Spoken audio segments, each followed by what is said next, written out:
जैसे बिहार में जो सत्ता परिवर्तन हुआ है उसके बाद से जो एक आवाज़ उठ रही है कि मंत्रिमंडल का विस्तार हो। क्या लग रहा है कि हिस्सेदारी के हिसाब से जिसकी जितनी संख्या भारी उसकी उतनी हिस्सेदारी के हिसाब से मंत्रालय बटेगा।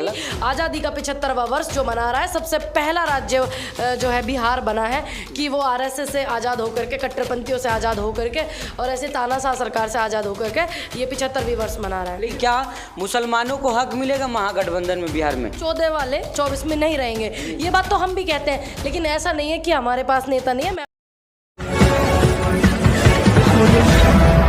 नमस्कार, आप देख रहे हैं 24 न्यूज़। मैं आपके साथ राशिद कमाल। हमारे साथ किसान नेता पूनम पंडित जी हैं, इनसे बातचीत करेंगे। जिस तरह से बिहार में जो सत्ता परिवर्तन हुआ है उसके बाद से जो एक आवाज़ उठ रही है कि नरेंद्र मोदी के जगह नीतीश कुमार को प्रधानमंत्री उम्मीदवार बनाया जाएगा। कांग्रेस से चुनाव लड़ी है, इनसे बातचीत करते हैं। मैम, किस तरह देख रही हैं जिस तरह नीतीश कुमार जो बयान दिए हैं कि 14 वाले 24 में नहीं रहेंगे, तो सीधा उनका इशारा है कि प्रधानमंत्री कुर्सी पे? देखिए, आप बात को गलत डायरेक्शन में ले जाते हैं। उन्होंने कहा कि 14 वाले 24 में नहीं रहेंगे, ये बात तो हम भी कहते हैं, लेकिन ऐसा नहीं है कि हमारे पास नेता नहीं है। मैं अपने कांग्रेस के नेता को प्रधानमंत्री बनते हुए देखना चाहती हूँ। ये मेरी ही नहीं, पूरे देश की तमन्ना है, पूरे कांग्रेसियों की तमन्ना है। ऐसा नहीं है हमारे पास नेताओं की कमी है। ठीक है, हम सपोर्ट करते हैं उनका किसी अच्छे काम का, हम सपोर्ट करते हैं उनकी विचारधारा का, हम सपोर्ट उनकी रेस्पेक्ट करते हैं इस बात की कि वो एक दलदल में से निकल करके आए हैं। उन्होंने इस चीज़ को बहुत पहले कर लेना चाहिए था। इतने लेट किया है, लेकिन देर आए दुरुस्त आए। बहुत पहले करते तो शायद और ज़्यादा बिहार में खुशहाली होती। आज़ादी का 75वां वर्ष जो मना रहा है, सबसे पहला राज्य जो है बिहार बना है कि वो आरएसएस से आज़ाद होकर के, कट्टरपंथियों से आज़ाद होकर के और ऐसे तानाशाह सरकार से आज़ाद होकर के ये 75वीं वर्ष मना रहा है। लेकिन मैम, पिछली बार भी वो महागठबंधन के साथ थे, तो वो कह रहे थे कि पहले हम दलदल में फंसे हुए थे, अब भाजपा के साथ आए, प्रधानमंत्री के नेतृत्व में अच्छा काम करेंगे, तो उनका क्या भरोसा है? देखिए, हमें अपने नेताओं पर भरोसा, हमें अपने संगठन पर भरोसा, हमें अपनी बनाई हुई नीतियों पर भरोसा, हमें कांग्रेस की बनाई हुई नीतियों पर भरोसा है। तो आप खुद से उम्मीद रखो, खुद पे भरोसा रखो। आप दूसरों के कंधे पे कब तक बंदूक चलाओगे? तो इस बात से कोई फर्क नहीं पड़ता कि उनके आने न जाने से, या कांग्रेस एक समुद्र है, उसमें किसी के आने या न जाने से किसी से कोई फ़र्क नहीं पड़ता। ये अपनी विचारधारा को देश हित में लेकर के चलती है और वही देश हित में काम करती है और वही काम होते रहना चाहिए। लेकिन मैम, जिस तरह से शहनवाज हुसैन का जो बयान है, वो कह रहे हैं कि जब मैं फ़्लाइट पे चढ़ा तो मंत्री था, जब फ्लाइट लैंड की तो मंत्रालय चला गया। उस समय से जो एक सुर आवाज़ हो रही है कि क्या मुसलमानों को हक मिलेगा महागठबंधन में बिहार में? देखिए, मंत्रिमंडल चला गया, अब तुम ऐसे मंत्री बन के भी क्या करोगे जब एक बेटी का बलात्कार हो जाता है, तुम बोलते नहीं हो, है ना?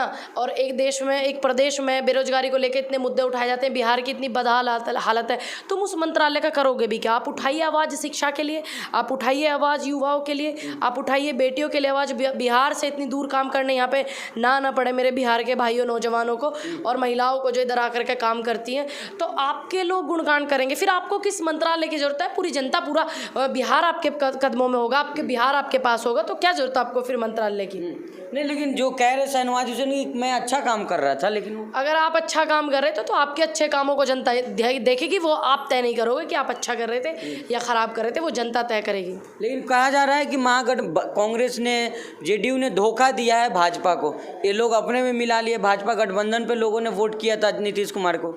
देखिए, सबसे पहले ये सरकार गिराने का, उठक पटक करने का जो निर्णय था वो सत्ताधारी पार्टी का था।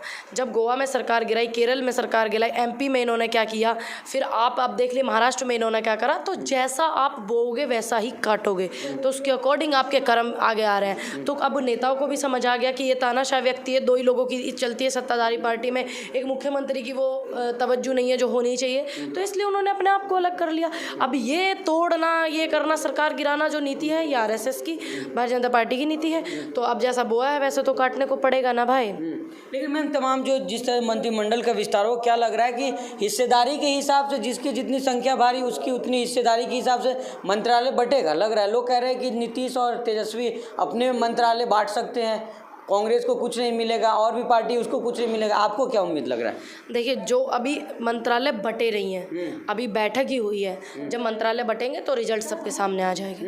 नहीं, यति नरसिंहानंद के बयान को किस देखेगा? वो कह रहे हैं कि तिरंगा नहीं भगवा लहराना चाहिए, उसको किससे देख रहे हैं? अब एक देश के राष्ट्र ध्वज का अपमान करने वाला एक ऐसा व्यक्ति, बेजुबान व्यक्ति इस तरीके की बात बोलता है और उसको फिर वाई एक्ट से सुरक्षा दी जाती है, तो ये सवाल आप मुझसे करने के हकदार नहीं हो। ये सरकार आपका रिएक्शन ले रहे हैं कि ये आप सरकार से सवाल कीजिए। एक व्यक्ति हमारे राष्ट्रीय ध्वज को कह रहा है कि इसको मत फहराइए, और ये अभी नए नए बने हैं क्या बोलते हैं देशभक्त, जब भी तो तिरंगा तिरंगा चिल्लाए जा रहे हैं, है ना। अरे जिन्होंने तिरंगा अपने देश के लिए शुरू से अपनी सांसों में, धड़कन में, दिलों में रखा हो, तो ये उनको ना बताएं कि क्या राष्ट्रवाद होता है। चलो इन्हें देखिए कितने जमाने बाद इन्होंने अपने हमारे तिरंगे को स्वीकारा है, तो अभी रुझान आने चालू हुए हैं। आप ही लोग तो कह रहे थे कि आरएसएस तिरंगा नहीं फहराता है, मोहन भागवत अपना डीपी बदले, तो बदल लिया, अब राष्ट्रवादी दिखा दिए।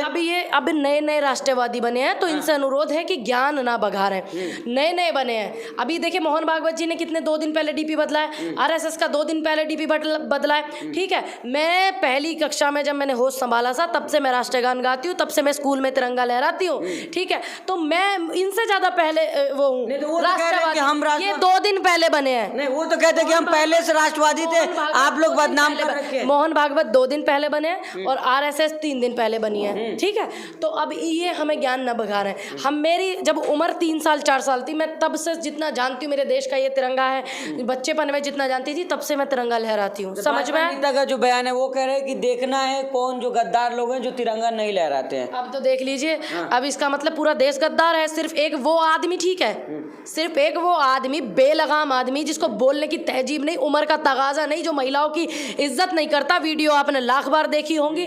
ठीक है, अपनी ही सत्ताधारी पार्टी की महिलाओं को वो किस तरीके की बघारता है बातें, वो व्यक्ति बताएगा कि तिरंगा क्या है क्या नहीं। और अब देखना ये है कि उत्तर प्रदेश के मुख्यमंत्री जो इतना वो करते हैं, भाई हम प्रदेश हित में हम राष्ट्रीय ध्वज फहराएंगे, सरकार भी कितना, केंद्र सरकार एक्शन लेती है कितना। कि योगी आदित्यनाथ भी तो फहरा रहे, भाजपा के जो कहा जा रहा है कि कार्यालय तमाम सुरक्षा, एक्स सुरक्षा राहुल गांधी जी ने, प्रियंका गांधी जी ने नहीं दे रखी यति को। एक्स सुरक्षा जो दे रखी है, वायु सुरक्षा जो दे रखी है, वो उत्तर प्रदेश सरकार ने दे रखी है, वो केंद्र सरकार ने दे रखी है, हमने नहीं दे रखी। अब एक व्यक्ति हमारे तिरंगे को इस तरीके की बातें बोलता है, अब उस पर क्या एक्शन लेती है केंद्र सरकार और उत्तर प्रदेश सरकार, ये सोचने पे आप उन्हें मजबूर कीजिए। लेकिन मैम आखिरी सवाल लेंगे जाते जाते, जिस तरह से ये बाइकआउट का जो ट्रेंड चला हुआ है, आपने कुछ दिन पहले भी बात किया था लाल सिंह चड्ढा के बारे में, लेकिन अभी भी लोग तमाम जो सिनेमाघर में पोस्टर तोड़ रहे हैं, फाड़ रहे हैं, कह रहे हैं कि मुसलमान का विरोध करना चाहिए, इसको किस देखिए, मेरा मतलब है, मैं आपको एक बात बहुत स्पष्ट कर दूं, मैं मूवी देखती हूँ एंटरटेनमेंट के लिए, ठीक, और ये मूवियाँ आना, नाटक आना, सीरियल आना, ये सिर्फ एक एंटरटेनमेंट का विषय है, ये राजनीति का विषय नहीं है। आप इन पर राजनीति ना करें।